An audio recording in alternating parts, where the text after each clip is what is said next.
मसीह के बाबरकत फतेहमंद जलाली नाम में आप सबकी सलामती हो। और मैं आपका होस्ट पास्टर नासिर यकूब, और आप मेरे साथ प्रोग्राम देख रहे हैं द रॉयल फ्लेम्स। इस प्रोग्राम में हम बहुत सारे अपने नौजवान बहन भाइयों को लेके आते हैं ताकि आप उनकी बातचीत से, उनकी गुफ्तगू से, उनकी ज़िंदगी की गवाहियों से वो किस तरह से यीशु मसीह की तरफ आए ताकि आप बरकत पाएँ। खुदावंद आज हमारे इस प्रोग्राम के वसीला से बहुत सारे नौजवानों की ज़िंदगियों में बेहतरीन काम कर रहे हैं, बड़ा अच्छा जो है वो फीडबैक आ रहा है। हम शुक्रगुजारी करते हैं खुदावंद की। तो आज भी हमारे साथ हमारे इस प्रोग्राम में बड़े खूबसूरत नौजवान गेस्ट मौजूद है जो खुदावंद की प्रस्तुति करते हैं, और खुदावंद ने उनको भी जो है बड़ी अपने कमालदारी के साथ अपनी खिदमत में उनको लेकर आए। अगर जब आप उनकी बातों को सुनेंगे, उनकी ज़िंदगी को सुनेंगे, तो आप भी हैरान हो जाएंगे कि अगर आज आप सोचते हैं इस बात के लिए कि आप खुदावंद से दूर हैं, आप गुनाहगार हैं, आप उसकी हज़ूरी में आ नहीं सकते, आप उसके लायक नहीं हैं, तो आज इस गवाही के वसीला से आप भी बरकत पाएंगे और अपने आप को जो है वो मसीह की तरफ लाने के लायक समझेंगे। तो आज भी हमारे साथ एक बड़े खूबसूरत नौजवान हमारे गेस्ट इस प्रोग्राम में मौजूद है। तो आइए आपकी जोरदार तालियों में वेलकम कहते हैं अपने ब्रदर विक्रम को। आपको खुशामदीद कहते हैं सर इस प्रोग्राम में। अपना तारुफ करवाइएगा प्लीज़। मसीह के अजीम जलाली और पुरफजल नाम में आप सबकी सलामती हो। मैं आज खुदावंद का नहायत तहे दिल के साथ शुक्रगुजार हूँ कि मेरे अजीम खुदा ने मुझे इस काबिल समझा कि मैं आज इस प्लेटफॉर्म पर आ सकूँ और खुदावंद के कलाम की बातें और इनके साथ गुफ्तगू कर सकूँ। तो मैं इस खूबसूरत नेमत के लिए खुदावंद का शुक्रगुजार हूँ। और इसके साथ साथ मैं डॉक्टर इमानुअल ताहिर और मिसेस इमानुअल ताहिर साहब का शुक्रगुजार हूँ, और उसके साथ साथ पास्टर नासिर यकूब साहब का शुक्रगुजार हूँ जिन्होंने मुझे इस प्लेटफॉर्म पर दावत दी ताकि मैं यहाँ पर आ सकूँ और इनके साथ गुफ्तगू कर सकूँ। आमीन, प्रेज़ द लॉर्ड। इसके साथ साथ मैंने वर्शिप के अंदाज में देखा है, और आज ये देखकर मुझे बड़ी खुशी हुई कि आज आप एज अ होस्ट काम कर रहे हैं। वाह, खुशी की बात है। Praise the Lord. खुदावंद आपको बरकत दे। बड़े अच्छे कमेंट्स आपने मेरे लिए किए, और इस बात के लिए भी हम शुक्रगुजारी करते हैं। और अच्छा, मुझे इस बात से हैरान किया कि भाई ने मुझे वर्शिप करते हुए सुना। अच्छा, मैं इस बात से खुश हूँ कि लोग हमें भी सुन रहे हैं। खुदावंद की शुक्रगुजारी इस बात के लिए।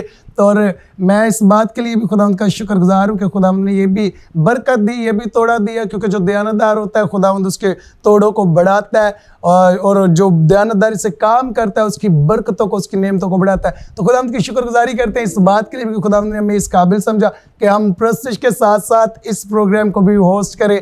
तो विक्रम भाई, thank you so very much again.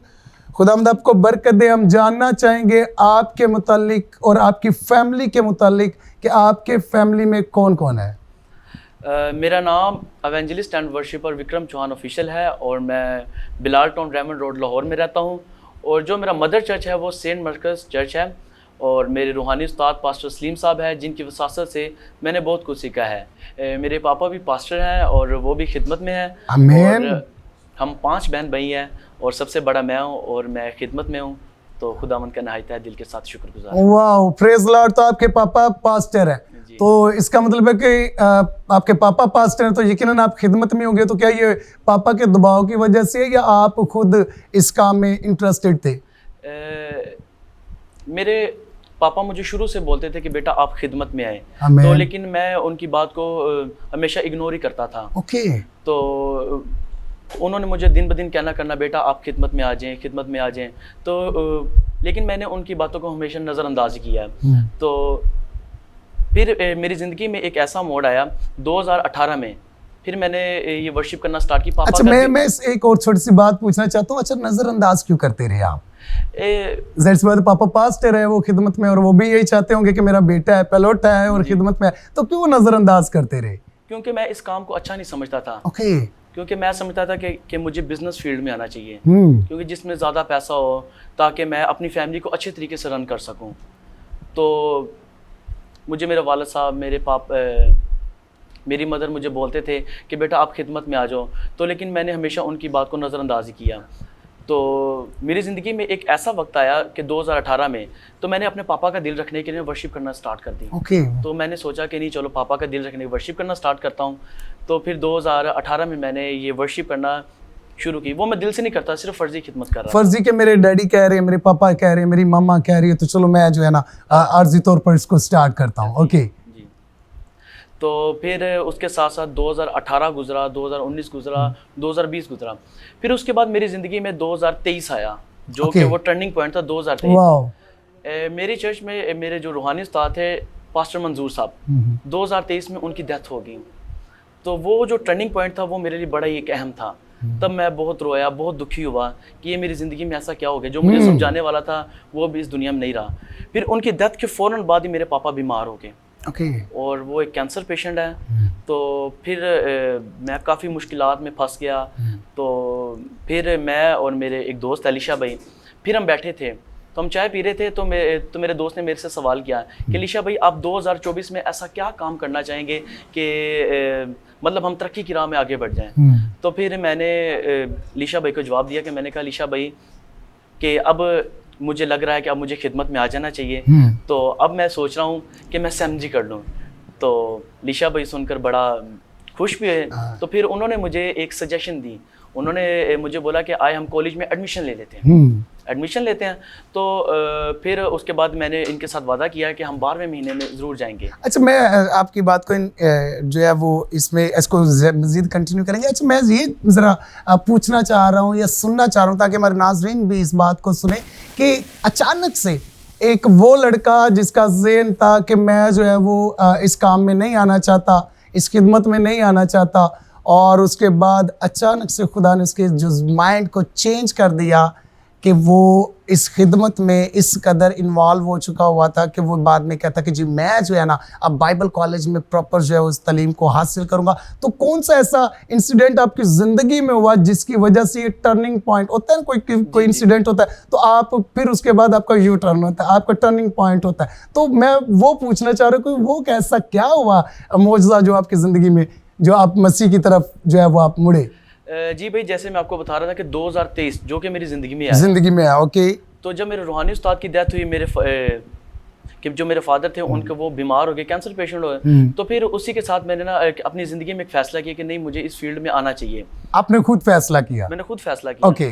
तो फिर उसके बाद मैंने अपने दोस्त से वादा किया कि नहीं मैंने 12वें महीने में जाना है और मैंने कॉलेज में जाके एडमिशन लेना है ताकि जो 2024 मेरी ज़िंदगी में है तो वो मैं खुदावंद के साथ अपनी ज़िंदगी गुजार सकूं। तो जो अभी आप टर्निंग पॉइंट पूछ रहे थे वो ये था कि जब मैंने वादा तो किया लेकिन मैं उसके ऊपर नहीं चल सके। ओके। तो वो फिर उसके साथ ऐसा हुआ कि शैतान ने मेरी ज़िंदगी पर हमला किया। तो फिर पहले मेरा एक एक्सीडेंट हुआ तो वो मैंने नज़रअंदाज कर दिया। ओके। तो फिर वो उसी मंथ के अंदर मेरे 6 से 7 एक्सीडेंट हो गए। Oh my goodness. 6 से 7 एक्सीडेंट हुए। तो फिर मेरे दोस्त ने मुझे मेरा वादा याद दिलाया। तो उन्होंने मुझे बोला कि आपने खुदावंद के हजूर वादा किया कि आपने कॉलेज में जाना है और SMG करनी है। तो फिर मैं और मेरा दोस्त हम गए, फिर मैंने जाके कॉलेज में एडमिशन लिया और अब मैं खुदावंद के फजल से SMG कर रहा हूँ। वाह, प्रेज द लॉर्ड, खुदावंद मसीह की जय। और ये बड़ी खूबसूरत गवाही है कि जी भाई की ज़िंदगी जो है वो पहले इस तरह की थी कि वो अपनी ज़िंदगी में सोचते थे कि मैं जो है रुपए पैसा कमाऊं, क्योंकि खिदमत में रुपए पैसा नहीं है। मैं अपना जो स्टैंडर्ड है उसका अपने स्टैंडर्ड पर अपनी ज़िंदगी गुजारूं, अपने ख़ानदान के लिए कुछ अच्छा करूं। तो ये हमारे नौजवान की सोच थी, पर खुदावंद ने उसकी ज़िंदगी में बड़ा बेहतरीन काम किया, उसको अपने लिए चुन लिया। और जो मैंने बात विक्रम भाई नोट की है ना कि कलाम कहता है कि मन्नत अगर तू मानता है ना तो उसे पूरा करने में देर ना कर। तो आपने जो खुदावंद के हुजूर में मन्नत मानी, जो बात अपनी ज़िंदगी में जो वादा किया, जो ऐद किया, जो कॉवेनेंट खुदा के साथ आपने बांधा कि मैं आज के बाद अपनी ज़िंदगी खुदावंद आपके लिए गुजारूंगा, और जैसे ही आप भूल गए तो मुश्किलातों ने आपको घेर लिया। मेरे अजीज़ों, बहुत दफ़ा ऐसा होता है कि जब आज का नौजवान, आज की यूथ जो है बहुत सारी मुश्किलातों में है, वो अपनी जवानी, अपने होश, अपने जोश में बहुत सारे खुदावंद के साथ वादे भी कर लेते हैं, बात भी कर लेते हैं, लेकिन उनको भूल जाते हैं और फिर वो मुश्किलात का शिकार हो जाते हैं और उन्हें समझ नहीं आती कि उनके साथ हो क्या रहा है। अबलीस उन्हें घेर लेता है। लेकिन हम शुक्रगुजारी करते हैं कि आप पर जैसी मुसीबत पड़ी, कलाम में लिखा है कि अच्छा है मैंने मुसीबत उठाई ताकि तेरे आइन सीख सकूं, और दोबारा से आपने खुदावंद की तरफ रजू किया और आज खुदावंद आपको इस्तेमाल कर रहा है। तो विक्रम भाई, अच्छा तो आपका फेवरेट वर्शिपर कौन है? जी, जो मेरे फेवरेट वर्शिपर हैं वो उबैद सादिक साहब हैं। ओके। वो उबैद सादिक साहब हैं। मुझे उनकी वर्शिप के वसीला से बहुत बरकत मिलती है। आमीन। क्योंकि उनमें मैंने ये एक चीज़ सीखी है कि वो वर्शिप के दौरान दुआ, कलाम और वर्शिप, इन तीनों चीज़ों को मिक्स करके जब वर्शिप करते हैं तो मुझे बड़ी बरकत मिलती है। Praise the Lord. तो उनका कौन सा गीत आपको पसंद है? उनका जो एक गीत है जंग जिन्ना दी लड़दा यहोवा जंग कदी नहीं हार। और जंग कदी, हालेलुया। यकीनन जब यहोवा हमारी जंग लड़ता है तो फिर जंग हम हार नहीं सकते। तो मैं चाहूंगा कि ज़रूर है कि आप इसी गीत का जो एक अस्थाई अंतरा जो है ना, वो आप हमें सुनाएं। जी। जंग जिन्ना दी लड़दा यहोवा, जंग जिन्ना दी लड़दा यहोवा, ओ जंग कदी नहीं हार दे, ओ जंग कदी नहीं हार दे, ओ जंग कदी नहीं हार दे, ओ जंग कदी नहीं हार दे। फौजा पावे केर लैन ओदे मम सुवानू, काठ विच ठोक देन ओदे जंग जुवानू। फौजा पावे केर लैन ओदे मम सुवानू, काठ विच ठोक देन ओदे जंग जुवानू। मदद जिन्ना ली कल दा यहोवा, मदद जिन्ना दी कल दा यहोवा, ओ जंग कदी नहीं हार दे, ओ जंग कदी नहीं हार दे, ओ जंग कदी नहीं हार दे, ओ जंग कदी नहीं हार दे। आमीन। प्रेज द लॉर्ड, आमीन आमीन। खुदावन की सिताइश हो, खुदावन की जय हो।